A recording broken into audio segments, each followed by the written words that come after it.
Hello दोस्तों, स्वागत है हमारे यूट्यूब चैनल आयुर्वेदा क्रिएशन पे। आज का हमारा टॉपिक है वमन विरेचन व्यापार सिद्धि अध्याय, जो सिद्धि स्थान का चैप्टर 6 है।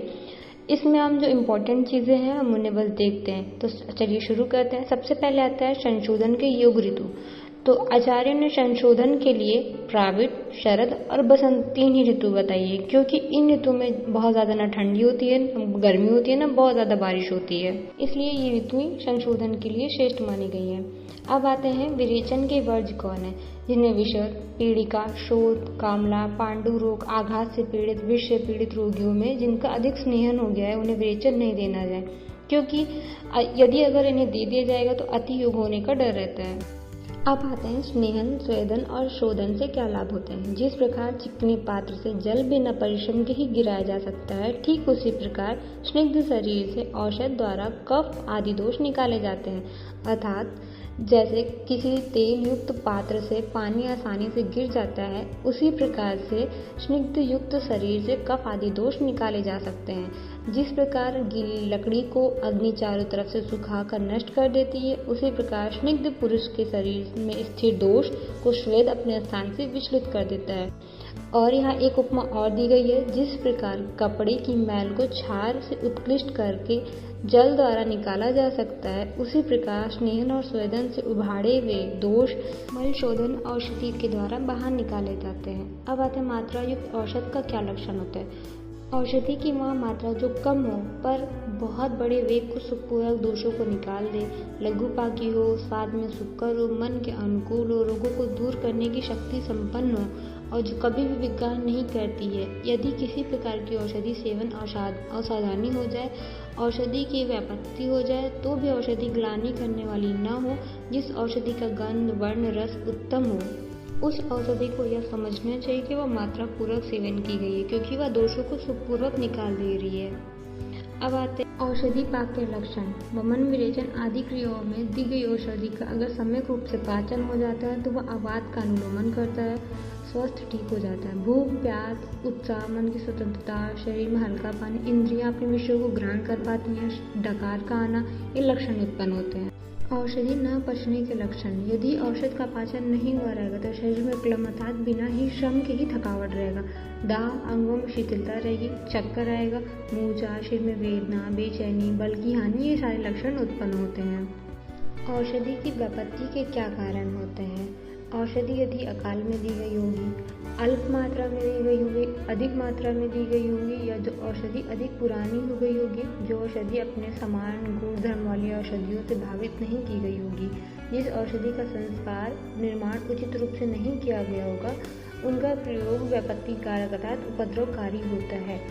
अब आते हैं संशोधन के अतियोग आयोग से उत्पन्न होने वाली व्यापत्तियाँ, जो आचार्य चरक ने 10 बताई हैं। आदिमान, परिकृतिका, श्राव, हृदग्रह, गातग्रह, जीवादान, विभ्रंश, स्तंभ, उपद्रव और क्लम। इसमें सबसे पहले आता है आदिमान, जिसमें जिस व्यक्ति के शरीर में दोष की मात्रा अधिक होगी, शरीर रुक्ष होगा, मंदाग्नि होगा और उदावर रोग से पीड़ित होगा।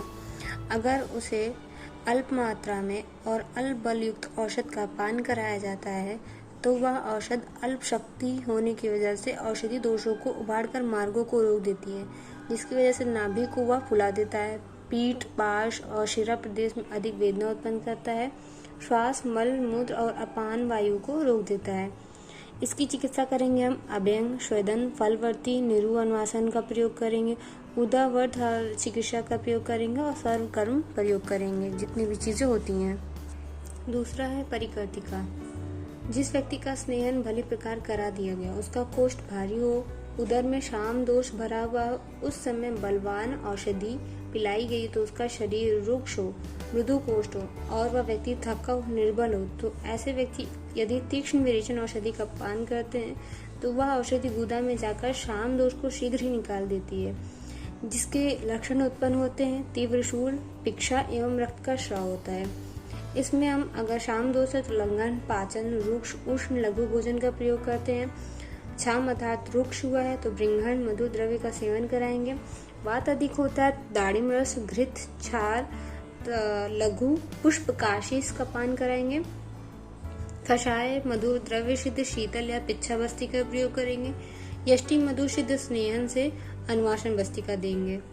फिर तीसरा आता है परिश्राव। जिन व्यक्तियों के शरीर में दोष अधिक बढ़े हों उन्हें अल्प मात्रा या अल्प बल वाली औषधि का पान करा दिया जाए तो वह औषध दोषों को बाढ़कर थोड़े थोड़े रूप में बाहर निकालता है, जिसकी वजह से कंडू, शोफ, कुष्ठ, गौरव, अग्निनाश, बलनाश, उत्क्लेश, अरुचि, स्तमित और पांडुता उत्पन्न होती है।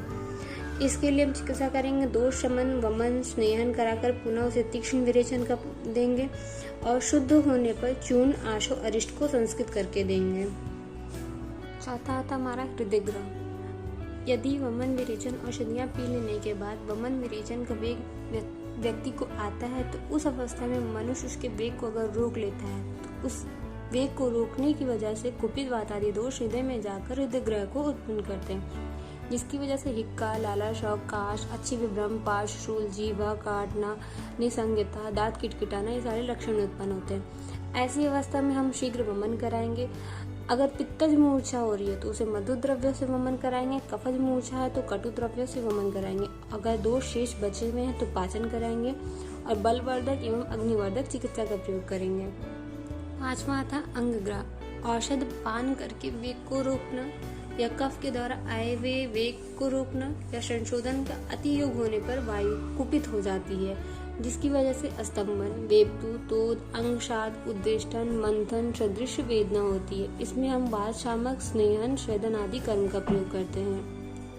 छठा था हमारा जीवदान। मृदु कोष वाले पुरुष को या अल्प दोष वाले पुरुष को अति तीव्र औषध पिला दी जाए तो वह औषध दोषों को निकालकर रक्त को मत कर शुद्ध रक्त को भी निकालने लगती है, जिसकी वजह से तृष्णा, मूर्छा और मद ये लक्षण उत्पन्न होते हैं और उसे मरण प्रयत्न चिकित्सा करनी चाहिए। पित्तहर एवं अति योग नाशक सर्वकर्म करेंगे। तुरंत निकले रक्त का पान कराएंगे, जिसमें गौ, भैंस और अजा का ताजा रक्त लेंगे। रक्त को दर्भ से मर्दित करके रक्त बस्ती का प्रयोग करेंगे और घृत मंड से अनुवासन बस्ती देंगे या पिक्षा बस्ती देंगे। अब आते हैं विभ्रंश।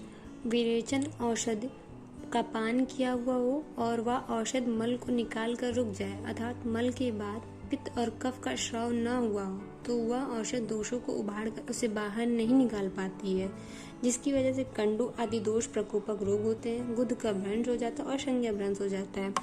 इसमें हम व्याधि अनुसार चिकित्सा करते हैं और कषाय द्रव्यों के उत्पाद से गुदा का प्रक्षालन करते हैं, सामवेद के मंत्र आदि तथा गांधर्व शब्द को रोगी को सुनाएंगे। अब आता है हमारा स्तंभन। स्निग्ध व्यक्ति में स्नेहन युक्त संशोधन देने की वजह से वह औषध दोषों को बाहर नहीं निकाल पाती, किंतु अपने दोष से विचलित दोषों को रोक देती है, जिसकी वजह से वात का संग हो जाता है, गुदा स्तंभ हो जाता है, गुदा में शूल के साथ अल्पमल तथा दोष का क्षरण हो जाता है। इसमें हम चिकित्सा करेंगे, लंघन पाचन के बाद तीक्ष्ण बस्ती या तीक्ष्ण विरेचन का प्रयोग करेंगे। अब आते हैं उपद्रव पे, जिसमें रुक्ष एवं अल्प बल व्यक्ति द्वारा रुक्ष विरेचन औषधि का पान करता है तो वह औषध वायु को शीघ्र ही उत्पन्न कर भयंकर उपद्रव को उत्पन्न करती है, जिसकी वजह से सारे शरीर में घोर स्तंभन एवं शूल होता है, मुंह उत्पन्न हो जाता है। इसकी चिकित्सा करेंगे हम स्नेहन स्वेदन उपरांत वातहर विधि का प्रयोग करेंगे। अब आते हैं क्लम्प। स्निग्ध एवं मृदु कोष्ठ द्वारा मृदु औषध पान करते हैं तो वह औषधि कफ और पित्त को उबाड़ कर वायु को रोक देती है, जिसकी वजह से तंद्रा, गौरव, दुर्बलता, अंग साध उत्पन्न होता है। इसमें हम शीघ्र वमन करेंगे तथा तत्पश्चात लंघन पाचन एवं स्निग्ध द्रव्य से तीक्ष्ण शोधन का प्रयोग करेंगे। Thank you.